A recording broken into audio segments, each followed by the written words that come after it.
नमस्कार, मी निकिता. आपण पाहतायत LS मराठी. पाहुयात महत्त्वाच्या घडामोडी. आता बॅनरवर अजितदादांसोबत शरद पवारांचाही फोटो असणार. जळगावचे जिल्हाध्यक्ष संजय पवार यांना परवानगी. शरद पवारांनी मान्यता दिल्याची संजय पवार यांची माहिती. जयकुमार गोरेंचा सुशीलकुमार शिंदेंना टोला. सोलापूरचे नेते मुख्यमंत्री झाले पण बिटूचा प्रश्न सुटला नव्हता.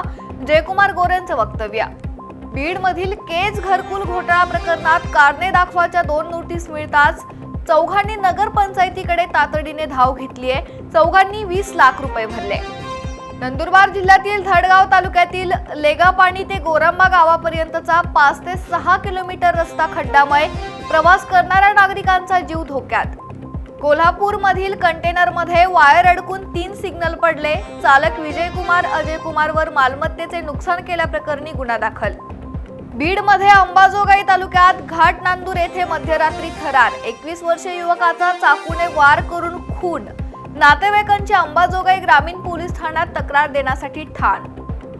बीड जिल्ह्यातील 6 पोलीस निरीक्षकांच्या बदल्या. विलास घुले हत्या प्रकरणानंतर आरोप होत असलेल्या स्वप्नील उनवणे यांच्या विनंतीवरून पोलीस निरीक्षकांच्या बदल्या. जालना शहरातील औद्योगिक परिसरामध्ये एका खासगी बस चालकाला एका तरुणाकडून मारहाण.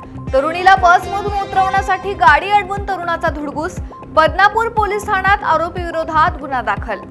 रायगडमधील खालापूर तालुक्यातील दुर्गम आदिवासी भागात गर्भवती महिलेला झोळी करून दवाखान्यात नेल्याची घटना. लोकप्रतिनिधींच्या विरोधात नागरिकांकडून तीव्र नाराजी व्यक्त.